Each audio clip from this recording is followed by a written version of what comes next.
Hello friends, welcome to PX monk psychology classes. आज हम पढ़ने वाले हैं रिसर्च मेथड्स का एक नया चैप्टर, डिस्कोर्स एनालिसिस। तो स्टार्ट करने से पहले अगर चैनल आपने सब्सक्राइब नहीं किया है तो कर लीजिए, जिससे हमें मोटिवेशन मिलेगा और ज़्यादा कंटेंट क्रिएट करने के लिए और आपको लेटेस्ट अपडेट्स मिलते रहें। ये टॉपिक मैं इग्नू के मास्टर्स इन साइकोलॉजी के फर्स्ट ईयर पढ़ा रहा हूँ। सब्जेक्ट का नाम है रिसर्च मेथड्स, सब्जेक्ट कोड है MPC005। आज हम पढ़ेंगे ब्लॉक 4 का यूनिट 3 और चैप्टर का नाम है डिस्कोर्स एनालिसिस। तो चलिए स्टार्ट करते हैं आज का हमारा टॉपिक। डिस्कोर्स एनालिसिस क्या होता है? सोचिए, आप किसी की बात को सिर्फ क्या बोला गया है उस नज़रिए से नहीं, बल्कि कैसे बोला गया है, किस सिचुएशन में बोला गया है और उस बात के पीछे क्या मीनिंग हो सकता है, ऐसे अगर सोचते हैं आप, तो यही है डिस्कोर्स एनालिसिस। डिस्कोर्स मतलब क्या होता है? बोला गया, जो आपसे बोला गया है वो हो गया डिस्कोर्स। एनालिसिस का मतलब होता है उसको आप समझने की कोशिश कर रहे हैं। तो डिस्कोर्स का मतलब होता है बातचीत, चाहे वो लिखी हुई हो या बोली हुई हो। तो ये होता है डिस्कोर्स का मतलब। तो डिस्कोर्स एनालिसिस एक रिसर्च मेथड है जो ये देखता है कि लोग अपने एक्सपीरियंसेस को वर्ड्स के थ्रू कैसे एक्सप्रेस करते हैं। ये सिर्फ लैंग्वेज पे नहीं, बल्कि उसके सोशल, कल्चरल और हिस्टोरिकल कॉन्टेक्स्ट पे भी फोकस करता है। ये मेथड 1960s से यूज हो रहा है और आज साइकोलॉजी, सोशियोलॉजी, एजुकेशन और लिंग्विस्टिक्स जैसे कई फील्ड्स में पॉपुलर है। डिस्कोर्स एनालिसिस में हम अलग अलग तरह की बातचीत को स्टडी करते हैं। अलग अलग तरह के डिस्कोर्स और बातचीत एक ही बात है। तो कई कई जगह पे मैं डिस्कोर्स बोलूँगा, कई जगह पे बातचीत, तो उसको एक ही समझिएगा। तो अलग अलग तरीके से इसको स्टडी करते हैं। कैसे स्टडी करते हैं? स्कूल या कॉलेज की एकेडमिक डिस्कशन, घर के अंदर फैमिली की कन्वर्सेशन, किसी ग्रुप या कम्युनिटी की बातचीत, जैसे कुछ गैंग्स होते हैं, कुछ क्लब्स होते हैं, और पुराने ज़माने के स्पीचेज या हिस्टोरिकल टेक्स्ट को देखना, समझना, उसको स्टडी करना। तो यही है डिस्कोर्स एनालिसिस। तो सिंपल भाषा में कहें तो ये मेथड लैंग्वेज को एक टूल की तरह देखता है, जिसके थ्रू हम समझ सकते हैं कि लोग क्या सोच रहे हैं, किस कॉन्टेक्स्ट में बात कर रहे हैं और उनके वर्ड्स के पीछे क्या मीनिंग छुपा है। अब हम बात करते हैं कि डिस्कोर्स एनालिसिस और कंटेंट एनालिसिस का मतलब क्या है। तो डिस्कोर्स एनालिसिस काफ़ी ब्रॉड कॉन्सेप्ट है और इसकी अलग अलग स्कॉलर्स ने अलग तरह से डेफिनेशन दी है। तो सबसे पहले हैमर्स ली ने 2002 में वो कहते हैं कि डिस्कोर्स एनालिसिस ये स्टडी करता है कि लोग अपने आइडियाज़, सोसाइटी, इवेंट्स और पर्सनल थिंकिंग को लैंग्वेज के जरिए कैसे कंस्ट्रक्ट करते हैं। इसमें सेमियोटिक्स यानी सिंबल्स का स्टडी किया जाता है, डीकंस्ट्रक्शन यानी टेक्स्ट को तोड़कर मीनिंग समझा जाता है, और नैरेटिव एनालिसिस यानी किसी कहानी या एक्सपीरियंस को एनालाइज किया जाता है। जैसे मेथड्स इसमें आते हैं डिस्कोर्स एनालिसिस में। तो ये डिस्कोर्स एनालिसिस ये स्टडी करता है कि हमारी बातचीत या लिखी हुई लैंग्वेज समझ और सोच को कैसे शेप देती है। डिस्कोर्स एनालिसिस सिर्फ एक सेंटेंस नहीं देखता, ये उससे बड़ी बात देखता है, जैसे पूरा कन्वर्सेशन और उसका कॉन्टेक्स्ट, मतलब किस सिचुएशन में ये बात कही गई थी। ये फोकस करता है कि एक सेंटेंस दूसरे से कैसे जुड़ा हुआ है। जैसे कि मैं एग्जांपल देता हूँ कि आप भगवत गीता पढ़ रहे हैं या कोई भी पोएम, लिटरेचर या कुछ भी पढ़ रहे हैं, तो भगवत गीता का एग्जांपल लेके चलते हैं। तो उसमें हम कोई श्लोक पढ़ते हैं तो हम सिर्फ उस सेंटेंस को नहीं पढ़ते हैं। ये नहीं कि बस पढ़ लिया और उसका मीनिंग समझ लिया। कहाँ बोली गई है, क्यों बोली गई है, उसके पीछे का बैकग्राउंड क्या है। तो उस बातचीत के पीछे का हर एक पॉइंट ऑफ एंगल से एनालिसिस करके उसको समझना, यही है डिस्कोर्स एनालिसिस। और एक इंपॉर्टेंट बात, डिस्कोर्स एनालिसिस सिर्फ एक रिसर्च मेथड नहीं है, ये एक क्रिएटिव अप्रोच भी है, जिससे हम टेक्स्ट और कन्वर्सेशंस के पीछे छुपी इंटेंशंस, मीनिंग्स और बायसेस को समझ सकते हैं। तो मॉडर्न टाइम में इसको क्रिटिकल डिस्कोर्स एनालिसिस भी कहा जाता है, जहां हम किसी टेक्स्ट का डीप मीनिंग या हिडन पावर डायनेमिक्स को समझने की कोशिश करते हैं। जो सामने जो लिखा हुआ है वो तो एक स्टेटमेंट हो गया, एक सेंटेंस हो गया, तो उसको या तो सिंपली उसी तरीके से पढ़ देना या समझ लेना, लेकिन डिस्कोर्स एनालिसिस एक क्रिटिकल प्रोसेस है जिसमें आप डीप जाते हैं, उसके मीनिंग्स को समझते हैं, एक एक वर्ड को समझते हैं, उसके कॉन्टेक्स्ट को समझते हैं, उसके बैकग्राउंड को समझते हैं और उसके अंदर क्या हिडन है उसको समझने की कोशिश करते हैं। अब जो है कंटेंट एनालिसिस क्या है, तो बर्नार्ड बेरेल्सन ने 1974 में वो कहते हैं, बर्नार्ड बेरेल्सन, कि कंटेंट एनालिसिस एक सिस्टमैटिक, ऑब्जेक्टिव और क्वांटिटेटिव टेक्निक है जिसमें हम किसी कम्युनिकेशन जैसे कि न्यूज़, आर्टिकल, टीवी शो, इनके जो है विजिबल कंटेंट को डिटेल में एनालाइज करते हैं। क्या कर रहे हैं हम इसमें, कम्युनिकेशन को, जैसे न्यूज़, आर्टिकल या टीवी शो के जो कम्युनिकेशन है उनके जो विजिबल कंटेंट है जिसको हम देख रहे हैं उसको डिटेल में एनालाइज करते हैं। तो सिंपल वर्ड्स में कंटेंट एनालिसिस मतलब किसी टेक्स्ट या मैसेज में कितनी बार कोई वर्ड आया, कौन से थीम बार बार रिपीट हुए या किस टाइप का कंटेंट ज्यादा था, ये सब काउंट करके उसका पैटर्न समझना, कंटेंट को एनालाइज करना। ठीक है, तो सवाल यह आता है कि कंटेंट एनालिसिस और डिस्कोर्स एनालिसिस में फर्क क्या है। तो कंटेंट एनालिसिस मेनली देखता है कि क्या कहा गया है, विजिबल कंटेंट देखता है, सिर्फ क्या कहा गया है। डिस्कोर्स एनालिसिस देखता है कैसे कहा गया है, किस कॉन्टेक्स्ट में कहा गया है और क्यों कहा गया है, यानी डीप मीनिंग और इंटेंट होता है इसका। ठीक है, दोनों का डिफरेंस समझ में आ गया होगा आपको। अब चलते हैं हम लोग आगे और समझते हैं assumptions of discourse analysis. Discourse analysis एक इंटर डिसिप्लिनरी अप्रोच है। इसका मतलब है कि ये साइकोलॉजी के साथ साथ सोशियोलॉजी, लिंग्विस्टिक्स और कल्चरल स्टडीज जैसे सब्जेक्ट में भी यूज होता है। इसके कुछ बेसिक एजम्पशंस यानी मान्यताएं, एजम्पशंस मतलब होता है मान्यताएं होती हैं जो ट्रेडिशनल रिसर्च से थोड़ी अलग होती हैं। तो क्या क्या एजम्पशंस होती हैं डिस्कोर्स एनालिसिस की, यानी क्या क्या मान्यताएं होती हैं वो जानते हैं थोड़ा। सबसे पहला पॉइंट है ऑब्जेक्टिविटी को चैलेंज किया जाता है इसमें। डिस्कोर्स एनालिसिस मानता है कि ना तो रिसर्चर और ना ही पार्टिसिपेंट 100% ऑब्जेक्टिव हो सकते हैं।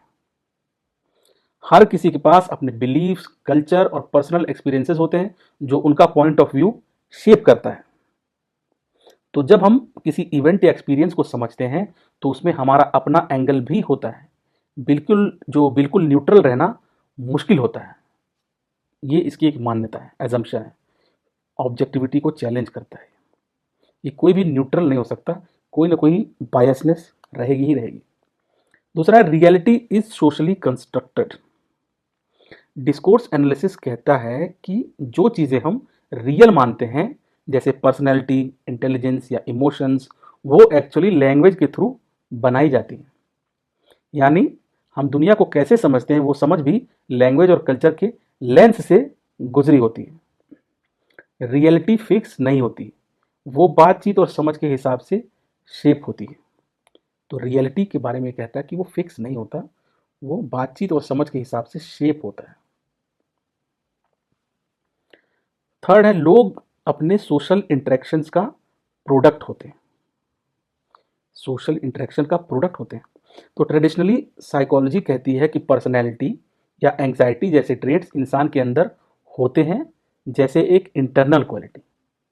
तो ये इंटरनल क्वालिटी होती है, ऐसा साइकोलॉजी कहती है। लेकिन डिस्कोर्स एनालिसिस ये मानता है कि ये चीज़ें भी सोशल इंटरेक्शन से ही डेवलप होती हैं। समझ में आ रहा है? साइकोलॉजी ये कहता है कि पर्सनैलिटी और एंग्जाइटी इंसान के ट्रेट्स हैं जो उसके अंदर पहले से होती हैं। लेकिन डिस्कोर्स एनालिसिस ये मानता है कि ये चीज़ें भी सोशल इंटरेक्शन, आप कैसे सोशल माहौल में रह रहे हैं, वहाँ कैसे इंटरेक्ट कर रहे हैं, उसी से डेवलप होती है पर्सनैलिटी भी और आपके एंग्जाइटी, ये सब भी चीज़ें, ट्रेड्स भी। यानी हो सकता है कि कोई ट्रेड जैसे आप कोई शर्मिला होता है या कोई बहुत कॉन्फिडेंट होता है, तो एक इंसान के नेचर का पार्ट ना हो बल्कि उसका रिएक्शन हो सोसाइटी के साथ होने वाले इंटरेक्शन का, किस तरीके से वो सोसाइटी से इंटरेक्ट करता है, उसकी वजह से वो उसका नेचर बन गया हो। तो सिंपल वर्ड्स में डिस्कोर्स एनालिसिस मानता है कि लैंग्वेज सिर्फ बात करने का जरिया नहीं है, बल्कि ये ही दुनिया को समझने का एक मीडियम है और हम सब अपने सोशल एक्सपीरियंसेस के थ्रू ही बनते हैं। तो सोशल एक्सपीरियंस पे बहुत जोर देता है डिस्कोर्स एनालिसिस। नेक्स्ट है theoretical approaches of discourse analysis. कौन कौन से थ्योरेटिकल अप्रोचेज होते हैं इसमें? तो डिस्कोर्स एनालिसिस के पीछे कई थ्योरीज या अप्रोचेज होते हैं। अलग अलग थिंकर्स ने लैंग्वेज और सोसाइटी के जो रिलेशन को अलग अलग तरीके से समझाया है। चलिए एक एक करके इन मेजर अप्रोचेस को सिंपल भाषा में समझते हैं। तो सबसे पहला है मॉडर्निज्म अप्रोच। मॉडर्निज्म मानता है कि दुनिया प्रोग्रेस कर रही है, नए इन्वेंशंस, नए आइडियाज आ रहे हैं, ये मॉडर्निज्म मानता है।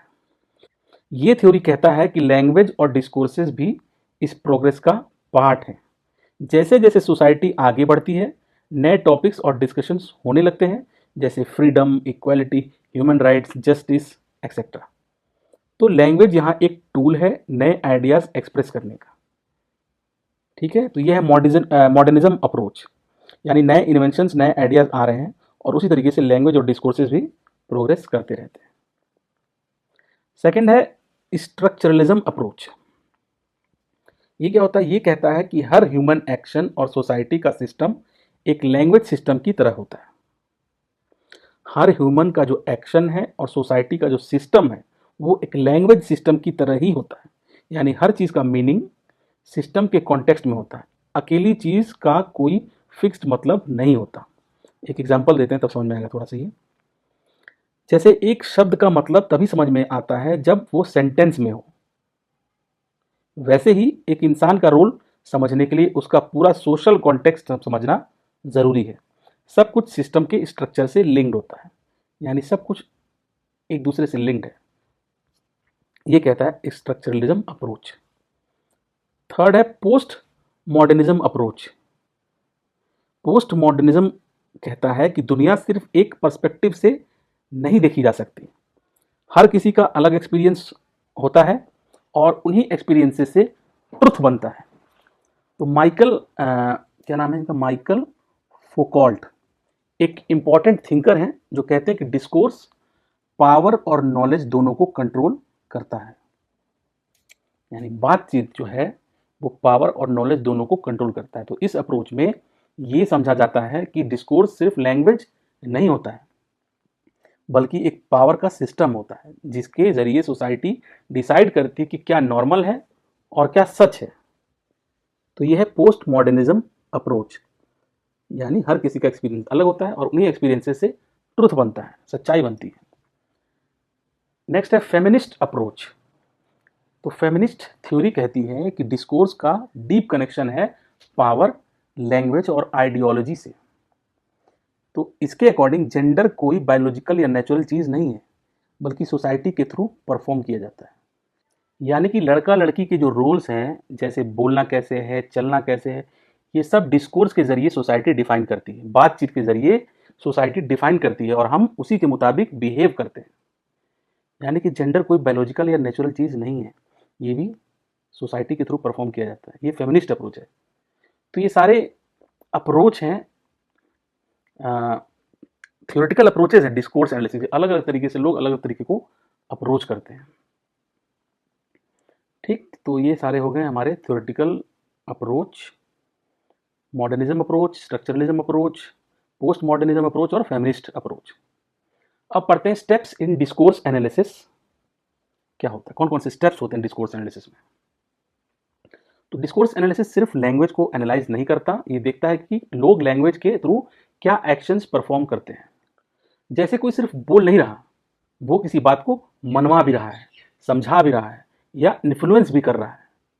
तो इसको बहुत अलग अलग तरीके से, यानी घड़े को एक तरफ से ना देख के पूरा घुमा घुमा के हर तरीके से देखना, भाषा को, बातचीत को हर एंगल से समझने की कोशिश करना।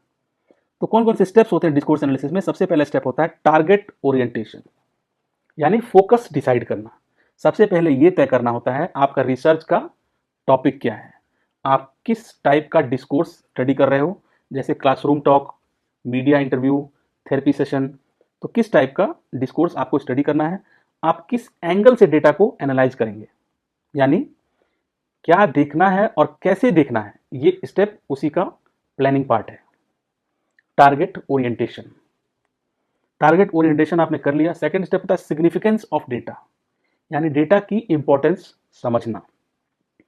आपने जो डेटा कलेक्ट किया, जैसे रिकॉर्डिंग्स, इंटरव्यूज, टेक्स्ट एक्सेट्रा, उसका वैल्यू समझना ज़रूरी होता है। यानी कि क्या ये डेटा यूज़फुल है? क्या ये मल्टीपल सोर्सेज़ से आया है? क्या ये आपके रिसर्च क्वेश्चन से मैच करता है? हर डेटा इम्पोर्टेंट नहीं होता, तो यहाँ आप फ़िल्टर करते हो कि कौन-सा कंटेंट काम का है। ये होता है सिग्निफिकेंस ऑफ डेटा, डेटा की इम्पोर्टेंस को समझना। इम्पोर्टेंट डेटा को आप फाइंड आउट करते हो। थर्ड स्टेप है इंटरप्रिटेशन ऑफ डेटा, यानी डेटा का मतलब समझना, अर्थ समझना। अब जब डेटा रेडी है तो रिसर्चर उसको कॉन्टेक्स्ट के साथ इंटरप्रेट करता है। किस सिचुएशन में ये बात बोली गई थी, किस टोन में बोली गई थी, किस इंटेंशन से बोली गई थी। आप ये देखते हो कि लोगों ने क्या बोला और इसके पीछे क्या सोच थी। कितनी अच्छी बात है ये। फिर से पढ़ते हैं।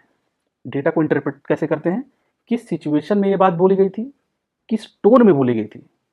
तो यहाँ पे एक चीज़ मेरे ध्यान में आ रही है कि आप सामने से जो बातचीत सुन रहे हैं या वीडियो देख रहे हैं उसमें तो आपको टोन समझ में आ जाएगी, लेकिन जो टेक्सचुअल डेटा है उसमें आपको टोन समझ में नहीं आएगी, आपको उसका टोन पता नहीं चल सकता और किस इंटेंशन से बोली गई थी ये तो समझा जा सकता है। तो ये हो गया interpretation of data. Analysis of findings, fourth step, conclusion तक पहुंचना होता है। ये फाइनल स्टेप है जहां पे सारी बातों का एनालिसिस करते हो, आप पैटर्न्स आइडेंटिफाई करते हो, जैसे कि turn taking, repeated phrases, pauses, कहाँ कहाँ पे पॉज लिया, कहाँ पे एक ही फ्रेज कितनी बार रिपीट किया। डेटा को कोड या ऑर्गेनाइज करते हो। कभी कभी सॉफ्टवेयर का भी यूज होता है, जैसे एन वीवो एक सॉफ्टवेयर है जो यूज होता है ऑर्गेनाइज करने के लिए। उसके बाद एक मीनिंगफुल इंटरप्रिटेशन निकालते हो आप। तो ये हो गया एनालिसिस ऑफ फाइंडिंग्स। लेकिन याद रखिए, जजमेंट और इंटरप्रिटेशन आखिर में ह्यूमन ही करता है, सॉफ्टवेयर सिर्फ हेल्प करता है उसको ऑर्गेनाइज करने में। तो ये थे 4 स्टेप्स डिस्कोर्स एनालिसिस के।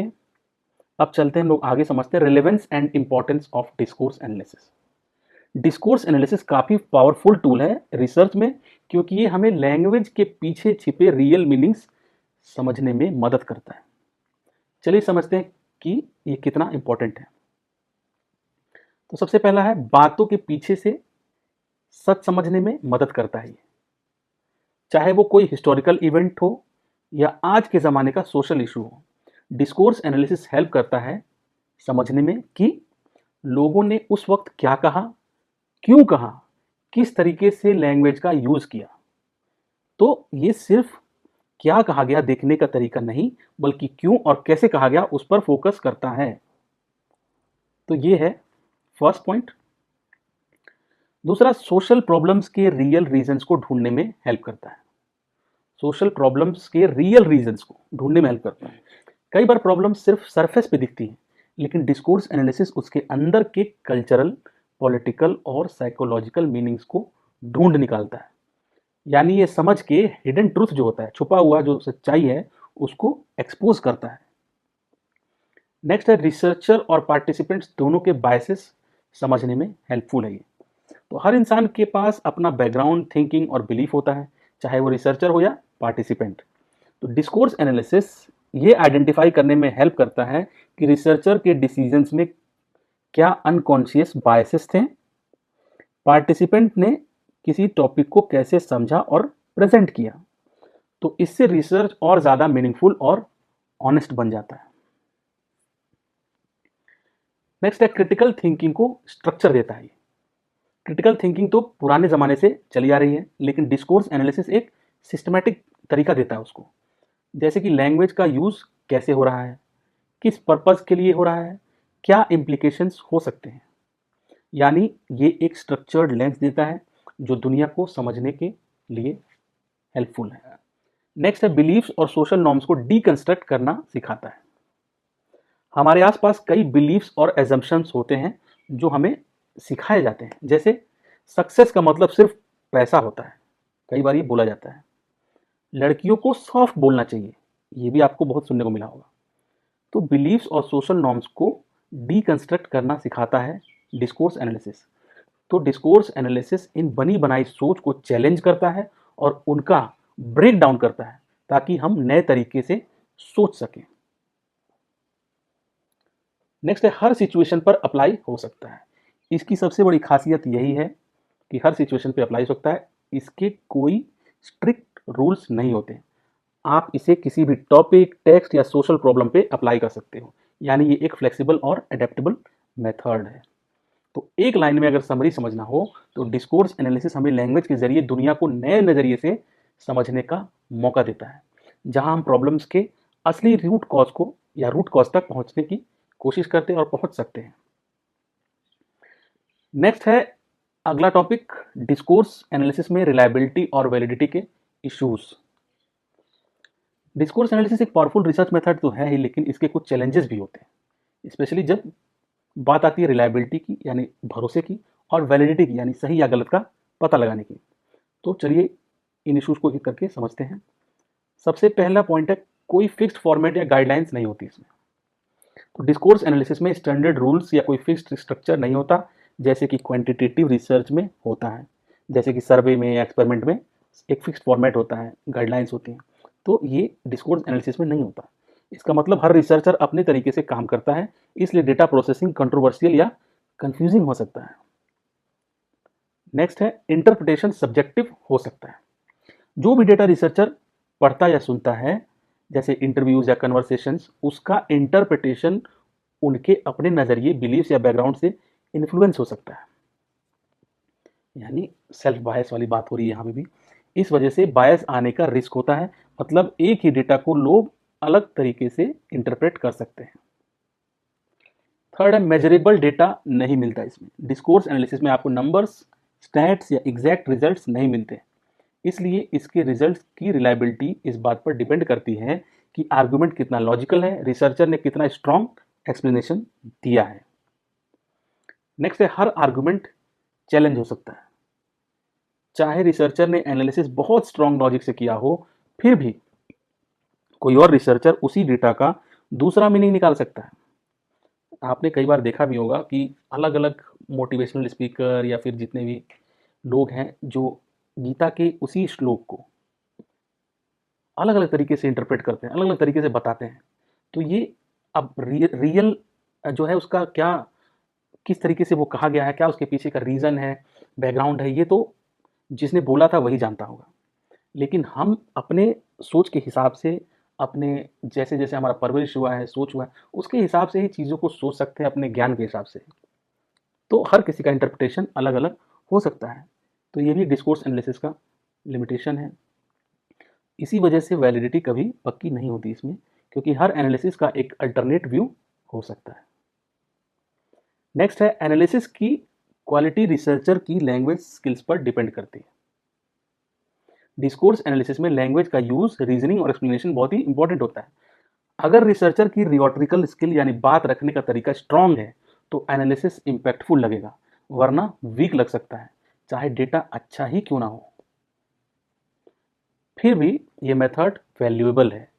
इन सब इश्यूज के बावजूद डिस्कोर्स एनालिसिस को साइकोलॉजी, सोशियोलॉजी, एजुकेशन, लिंग्विस्टिक्स जैसे फील्ड्स में रिस्पेक्टेड और यूजफुल माना जाता है, क्योंकि ये डीप अंडरस्टैंडिंग और कॉन्टेक्स्ट बेस्ड इंसाइट देता है। नेक्स्ट टॉपिक है, क्रिटिकल डिस्कोर्स एनालिसिस क्या होता है। तो क्रिटिकल डिस्कोर्स एनालिसिस या CDA जिसको बोलते हैं, एक स्पेशल टाइप का डिस्कोर्स रिसर्च मेथड है जिसका फोकस सिर्फ लैंग्वेज पर नहीं, लैंग्वेज के जरिए चलने वाली पावर और इनइक्वलिटी पर होता है। लैंग्वेज के जो जरिए चलने वाली पावर और इनइक्वलिटी पर होता है। क्या मतलब है इसका, आप समझते हैं। क्रिटिकल डिस्कोर्स एनालिसिस तो क्या करता है, ये देखने की कोशिश करता है कि लैंग्वेज के माध्यम से पावरफुल लोग जैसे लीडर्स, पॉलिटिशियंस, इंस्टीट्यूशंस अपनी पावर कैसे दिखाते हैं, वो कैसे दूसरों पर कंट्रोल या इन्फ्लुएंस बनाए रखते हैं, और लोग कैसे उस पावर का सामना करते हैं या उससे चैलेंज करते हैं। तो इसका मेन गोल है सोशल इनजस्टिस को समझना और उसके अगेंस्ट अवेयरनेस लाना। तो इसको बोलते हैं क्रिटिकल डिस्कोर्स एनालिसिस। तो क्रिटिकल डिस्कोर्स एनालिसिस किस टाइप का डिस्कोर्स को स्टडी करता है, तो ये हर उस सिचुएशन को स्टडी करता है जहां लैंग्वेज का यूज पावर बनाने, दिखाने या तोड़ने के लिए होता है। जैसे कि कुछ कॉन्टेक्स्ट लेते हैं एकेडमिक, मीडिया और पॉलिटिक्स के। तो और इसमें एकेडमिक में पावर ग्रुप कौन है? प्रोफेसर, मीडिया में जर्नलिस्ट और पॉलिटिक्स में पॉलिटिशियन। तो एकेडमिक में इन्फ्लुएंस कैसे करते हैं? इसमें नॉलेज और एजुकेशन सिस्टम को कंट्रोल करते हैं। मीडिया में पब्लिक ओपिनियन को शेप करते हैं डिस्कोर्स के थ्रू। और पॉलिटिक्स में लॉज, राइट्स और नैरेटिव्स डिसाइड करते हैं। तो क्रिटिकल डिस्कोर्स एनालिसिस का पर्पस क्या है? सिर्फ ये समझना नहीं कि लोग क्या बोल रहे हैं, बल्कि क्यों बोल रहे हैं, किस इंटेंशन से बोल रहे हैं, और कैसे लैंग्वेज से अनइक्वल सिस्टम बनाए जा रहे हैं या ब्रेक किए जा रहे हैं। ये बहुत इंपॉर्टेंट चीज़ है, लेकिन हर किसी के समझ में भी नहीं आती है। इसी वजह से पॉलिटिकल जो पार्टीज होती हैं, लोग होते हैं, मीडिया होता है, एकेडमिक लोग होते हैं, वो अपने हिसाब से लोगों का दिमाग शेप करते जाते हैं और कोई ये सोचता नहीं है। बस लोग ये देखते हैं कि वो क्या बोल रहे हैं, कोई ये नहीं सोचता कि क्यों बोल रहे हैं, किस इंटेंशन से बोल रहे हैं, और बहुत डीपली उनको एनालाइज करने की कोशिश नहीं करते उस डिस्कोर्स को। तो एक एग्जांपल से समझते हैं। अगर एक न्यूज़ आर्टिकल बार बार माइग्रेंट्स को बर्डन के रूप में डिस्क्राइब करता है, तो ये क्रिटिकल डिस्कोर्स एनालिसिस ये पूछेगा इसमें, जैसे मान लीजिए एक न्यूज़ आर्टिकल है, वो बार बार जो माइग्रेंट्स हैं उनको बर्डन, बोझ की तरह बार बार डिस्क्राइब कर रहा है। तो क्रिटिकल डिस्कोर्स एनालिसिस ये पूछेगा इसमें, ये लैंग्वेज किस आइडियोलॉजी को प्रमोट कर रही है? क्या ये एक पॉलिटिकल नैरेटिव है? क्या ये किसी सोशल ग्रुप को निगेटिव लाइट में दिखाने की कोशिश है? तो ये इस तरीके से जो है लैंग्वेज के पीछे छिपे पावर स्ट्रक्चर्स को डिकोड करता है कि इसके पीछे क्या रीजन है, क्यों बोला गया है। अगला है implications of critical discourse analysis. Critical discourse analysis सिर्फ एक रिसर्च मेथड नहीं है, एक सोशल टूल भी है जो रिसर्चर को इनइक्वालिटी और इनजस्टिस को समझने और एक्सपोज करने में हेल्प करता है, जो कि आज के टाइम पे बहुत कम हो गया है। तो सबसे पहला इम्प्लीकेशन, रिसर्चर बन जाता है एक एक्टिव एजेंट। इसमें क्रिटिकल डिस्कोर्स एनालिसिस में रिसर्चर सिर्फ ऑब्जर्वर नहीं होता, बल्कि वो एक्टिवली सोशल इनइक्वालिटी और इनजस्टिस को हाईलाइट करता रहता है। रिसर्च का गोल होता है सोसाइटी में चेंज लाना, सिर्फ डेटा कलेक्ट करना नहीं। तो रिसर्चर एक एजेंट की तरह इसमें होता है, हिडन मैसेज को एक्सपोज करता है। क्रिटिकल डिस्कोर्स में मीडिया और पब्लिक टेस्ट के अंदर के हिडन मीनिंग्स और आइडियोलॉजिकल बायस को समझाता है। जैसे कि एक न्यूज़ हेडलाइन अगर बायस्ड लैंग्वेज यूज़ करे, तो क्रिटिकल डिस्कोर्स एनालिसिस उसके पीछे का माइंडसेट या एजेंडा रिवील करता है। तो अगर आप देखते होंगे आज के टाइम पे न्यूज़ चैनल्स किस तरीके से गवर्नमेंट को फेवर करते हैं, वो गवर्नमेंट की कभी खिलाफत नहीं करते हैं, उनके फेवर में चीज़ें बोलते रहते हैं।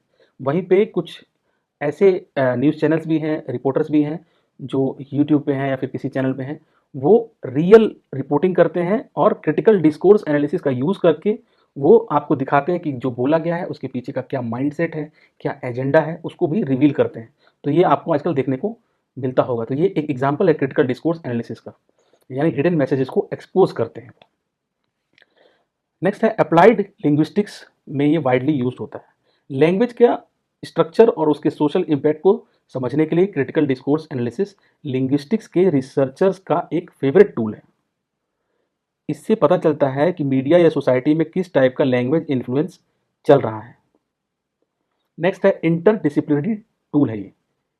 तो क्रिटिकल डिस्कोर्स एनालिसिस सिर्फ एक फील्ड तक लिमिटेड नहीं है, अलग अलग फील्ड में इसका यूज होता है। Media criticism, education, psychology, sociology में भी यूज होता है।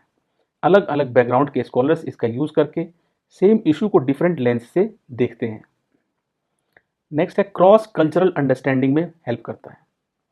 तो सीडीए का यूज दुनिया के अलग अलग कल्चर्स के मीडिया टेक्स्ट को कंपेयर करने में होता है, जिससे हम समझ सकते हैं किस कल्चर में कैसे पावर दिखाई जाती है और कैसे लोग उस पावर को परसीव करते हैं। पावर, पॉलिटिक्स, एकेडमिक्स, इन सब चीज़ों को समझने के लिए ही इसका सीडीए का यूज होता है। नेक्स्ट है टेक्स्ट के थ्योरी और डिस्क्रिप्शन दोनों को एनालाइज करता है। तो सीडीए सिर्फ टेक्स्ट को डिस्क्राइब नहीं करता, बल्कि उसके मीनिंग, बैकग्राउंड और पर्पस को भी डीपली एनालाइज करता है। इसलिए ये सरफेस लेवल से बहुत आगे जाकर क्रिटिकल थिंकिंग को प्रमोट करता है। नेक्स्ट है language is equal to social practice. तो क्रिटिकल डिस्कोर्स एनालिसिस ये मानती है कि लैंग्वेज सिर्फ बात करने का जरिया नहीं, बल्कि एक सोशल प्रैक्टिस है। हर वर्ड, सेंटेंस या मीडिया मैसेज एक आइडियोलॉजी है और पावर रिलेशन को रिफ्लेक्ट करता है। अब आगे पढ़ते हैं कंटेंट एनालिसिस क्या होता है। तो ये एक ऐसा रिसर्च मेथड है जिसका यूज़ किसी भी रिटन या कम्युनिकेशन कंटेंट को ऑब्जेक्टिवली एनालाइज करने के लिए किया जाता है। ये एक सिस्टमेटिक और क्वांटिटेटिव मेथड है जिसमें कंटेंट को नंबर्स और डेटा के फॉर्म में समझा जाता है। एक सिंपल एग्जांपल से समझते हैं कंटेंट एनालिसिस क्या होता है। अगर आपको पता लगाना है कि 2009 में एफएम रेडियो प्रोग्राम्स में एंटी टेररिज्म वर्ड कितनी बार आया था, तो आप हर प्रोग्राम का टेक्स्ट पढ़ेंगे, काउंट करेंगे और कंपेयर करेंगे। तो मान लीजिए 27% एफएम रेडियो प्रोग्राम्स ने नवंबर 2009 में एंटी टेररिज्म मेंशन किया, जबकि सिर्फ 3% ने 2006 में। तो इस तरीके से आप इसमें कंटेंट को एनालाइज करते हैं। की फीचर्स क्या होते हैं कंटेंट एनालिसिस के? इसका मेन फोकस होता है कंटेंट, सिर्फ बातचीत या लिखे गए शब्दों, वर्ड्स पे फोकस होता है इसका। न्यूमेरिकल आउटपुट, रिजल्ट्स मिलते हैं जो काउंट, परसेंटेज या ट्रेंड में हो सकते हैं। और स्टेप बाय स्टेप प्रोसेस होता है इसमें। कंटेंट सेलेक्ट करो, उसको कोडिंग के लिए प्रोसेस प्रिपेयर करो, कोड्स असाइन करो, कोड्स को काउंट करो, रिजल्ट को एनालाइज करो। पर्पस क्या होता है कंटेंट एनालिसिस का? सब्जेक्टिविटी कम होती है, यानी पर्सनल बायस से बचने में मदद करता है। ट्रेंड्स दिखाता है, जैसे मीडिया में किस चीज़ का कितना जिक्र हो रहा है।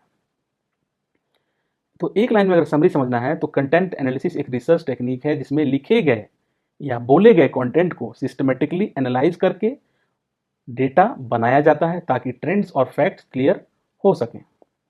कुछ एग्जांपल्स हैं कंटेंट एनालिसिस के। तो कंटेंट एनालिसिस का यूज़ दो तरीके से किया जा सकता है, बेस्ड ऑन किस टाइप का कंटेंट आप एनालाइज कर रहे हो। तो सबसे पहले मीडिया कंटेंट एनालिसिस, ये उन कंटेंट सोर्सेज पे फोकस करता है जो मीडिया से आते हैं, जैसे न्यूज़पेपर से, टीवी से, रेडियो से, स्पीचेस से। तो उनको ये एनालाइज करता है कंटेंट एनालिसिस। जैसे कि प्रिंट मीडिया, एग्जांपल, एक रिसर्चर एनालाइज करता है कि पूरे साल भर में न्यूज़पेपर हेडलाइंस में मेंटल हेल्थ कितनी बार यूज हुआ। ये एक कंटेंट एनालिसिस का एग्जांपल है प्रिंट मीडिया में। तो इससे पता चलता है कि मीडिया मेंटल हेल्थ को कितनी इंपॉर्टेंस देता है। दूसरा, टीवी और रेडियो ब्रॉडकास्ट में, जैसे कि मान लीजिए एक स्टडी चेक करती है कि एक पर्टिकुलर टीवी शो में औरतों को लीडरशिप रोल में कितनी बार दिखाया गया। इससे जेंडर रिप्रेजेंटेशन के बारे में इंसाइट्स मिलते हैं। तो ये सिर्फ मैं कुछ कुछ एग्जांपल दे रहा हूँ, और भी बहुत सारे एग्जांपल्स हो सकते हैं। थर्ड है, स्पीचेस और रिकॉर्डिंग्स को भी सुन के कंटेंट एनालिसिस करना होता है। तो इससे क्या होता है, पॉलिटिशियन, जैसे कि एग्जांपल दे रहा हूँ, पॉलिटिशियंस के स्पीचेस एनालाइज किए जाते हैं, जैसे डेवलपमेंट, सिक्योरिटी, यूथ जैसे कीवर्ड्स कितनी बार यूज हुए हैं। ये आप खुद भी करके देखिएगा कि हमारे जो गवर्नमेंट है और हमारी जो गवर्नमेंट बॉडीज़ हैं, उसके जो मिनिस्टर्स हैं, वो जब स्पीच देते हैं तो कितनी बार वो सिक्योरिटी, डेवलपमेंट, यूथ के बारे में चीज़ें बोल रहे हैं, तो ये कीवर्ड्स कितनी बार यूज़ कर रहे हैं। तो उससे आपको पता लगेगा कि गवर्नमेंट का सोच कैसा है। इससे पॉलिटिकल मैसेजिंग और फोकस एरियाज समझ में आते हैं कि क्या उनका फोकस कहाँ पे है। अगर कोई गवर्नमेंट सिक्योरिटी पे, यूथ पे, डेवलपमेंट, इनका कीवर्ड्स इस पर बात ही नहीं करती है, तो इसका मतलब इस चीज़ पे इनका फोकस है ही नहीं। तो ये हो गया स्पीचेज और रिकॉर्डिंग्स। ऑडियंस कंटेंट एनालिसिस, ये क्या होता है? ये उन कंटेंट सोर्सेज पर होता है जो लोगों के रिस्पॉन्स से आते हैं, जैसे सर्वेज, इंटरव्यूज, फीडबैक। तो ये होता है ऑडियंस कंटेंट एनालिसिस, जो लोगों के रिस्पॉन्स, जो लोगों ने रिस्पॉन्ड किया है उससे आते हैं। तो सबसे पहले होता है सर्वे, क्वेश्चनेयर बनाते हैं। जैसे कि एक ऑनलाइन लर्निंग सर्वे में देखते हैं कि कितने लोगों ने पॉजिटिव और कितने ने निगेटिव रिस्पॉन्स दिया, इसको एनालाइज कर सकते हैं। तो इससे स्टूडेंट का परसेप्शन समझने में हेल्प मिलता है। ऑडियंस कंटेंट एनालिसिस और कैसे कर सकते हैं? इंटरव्यूज़ को कर सकते हैं, यानी पर्सनल या ग्रुप इंटरव्यूज़ को, जैसे क्लासरूम टीचिंग पर स्टूडेंट्स के इंटरव्यूज़ एनालाइज करते हैं। देखा जाता है कि कौन से कॉमन पॉइंट्स बार बार रिपीट हो रहे हैं। इससे टीचिंग स्टाइल या इम्प्रूवमेंट एरियाज समझ में आते हैं। ग्रुप डिस्कशन फोकस ग्रुप में भी होता है, जैसे वर्क प्लेस स्ट्रेस पर एक ग्रुप डिस्कशन एनालाइज करके ये देखा जाता है कि स्ट्रेस या रिलेटेड टर्म्स कितनी बार आए। तो कॉमन कंसर्न्स या थीम्स हाईलाइट होते हैं ग्रुप डिस्कशन में, फोकस ग्रुप्स में। नेक्स्ट है letters to the editor. Newspaper में छपी लेटर्स को एनालाइज करते हैं, जैसे लोग गवर्नमेंट पॉलिसीज पर पॉजिटिव बोलते हैं या नेगेटिव। तो इससे पब्लिक ओपिनियन और सेंटिमेंट समझने में काफ़ी हेल्पफुल होता है ये सब। Implications of content analysis. Content analysis एक पावरफुल रिसर्च टूल है जो ये समझने में मदद करता है कि लोगों के सामने जो कंटेंट आ रहा है, जैसे TV shows, news, interviews etcetera, उसका क्या इफेक्ट हो रहा है और उससे क्या सीख या डिसीजन निकल सकता है। तो क्या क्या इसके इम्प्लीकेशंस हो सकते हैं? सबसे पहले कॉज एंड इफेक्ट को समझा जा सकता है, समझना, या ये एनालिसिस ये एनालिसिस हेल्प करता है देखने में कि क्या चीज़ किस पर असर डाल रही है। जैसे अगर एक न्यूज़ चैनल क्राइम की न्यूज़ ज़्यादा दिखाता है तो क्या उसका व्यूअरशिप बढ़ता है या घटता है। तो इससे पता चलता है कि ऑडियंस किस टाइप का कंटेंट पे रिएक्ट करती है। दूसरा है मीडिया प्रोग्राम्स को बेहतर बनाना। मीडिया क्रिएटर्स ये जान सकते हैं कि कौन सा कंटेंट ज़्यादा पॉपुलर है और उस हिसाब से अपने शोज़ को इम्प्रूव कर सकते हैं। जैसे कि एक रेडियो स्टेशन देख सकता है कि किस टॉपिक पे ज़्यादा फीडबैक मिल रहा है, उसके बेसिस पे फ्यूचर में वही टॉपिक इंक्लूड करें। नेक्स्ट है अवेयरनेस बढ़ाना और इश्यूज को हाईलाइट करना। ये मेथड किसी भी जो बड़ा टॉपिक जैसे क्लाइमेट चेंज को समराइज करके बताता है कि किस किस पे ज़्यादा फोकस किया गया है। जैसे कि क्लाइमेट चेंज डॉक्यूमेंट्रीज को एनालाइज करने पे पता चलता है कि लोग पोल्यूशन, ग्लोबल वार्मिंग या डिफॉरेस्टेशन में सबसे ज़्यादा इंटरेस्टेड हैं। नेक्स्ट है इन्फरेंस ड्रॉ करना। कई बार कंटेंट पैटर्न्स देखकर हम कुछ इंपॉर्टेंट ऑब्जर्वेशन या गेसेस निकाल सकते हैं। जैसे अगर इलेक्शन के टाइम टीवी पे पॉलिटिकल न्यूज़ काफ़ी ज़्यादा होती है तो हम अंदाज़ा लगा सकते हैं कि मीडिया का फोकस पॉलिटिकल कैलेंडर के अकॉर्डिंग बदल जाता है। तो क्विक समरी, कंटेंट एनालिसिस सिर्फ कंटेंट को गिनने का काम नहीं करता, बल्कि ये हमें ये समझने में मदद करता है कि कंटेंट किस तरह सोसाइटी को इन्फ्लुएंस करता है और कैसे उसे बेटर बनाया जा सकता है। तो ये था चैप्टर हमारा डिस्कोर्स एनालिसिस। थोड़ा लंबा चैप्टर था लेकिन एक ही वीडियो में मैं सारा कुछ लेके आ रहा हूँ, जिससे आपको अलग अलग जगह जाना नहीं पड़ेगा, ईजिली आपको सब कुछ समझ में आ जाएगा। अगर आपको इसके नोट्स चाहिए तो आप मेरे मेल आई डी pxmonks@gmail.com पे मेल कर सकते हैं। अगर कोई क्वेरी है, कुछ है तो कमेंट में लिख दीजिए, आपको मैं आंसर करने की कोशिश करूँगा। और आपने टाइम दिया इस वीडियो को, इसके लिए आपका बहुत बहुत धन्यवाद। Thank you for listening me so carefully and giving your precious time. Thank you from px monk. अगर आपको मेरी ये कोशिश अच्छी लगी तो प्लीज़ चैनल को सब्सक्राइब करें, वीडियो को लाइक करें और शेयर करें। और आपके कुछ इनपुट्स या फिर क्वेरीज हैं तो कमेंट करें।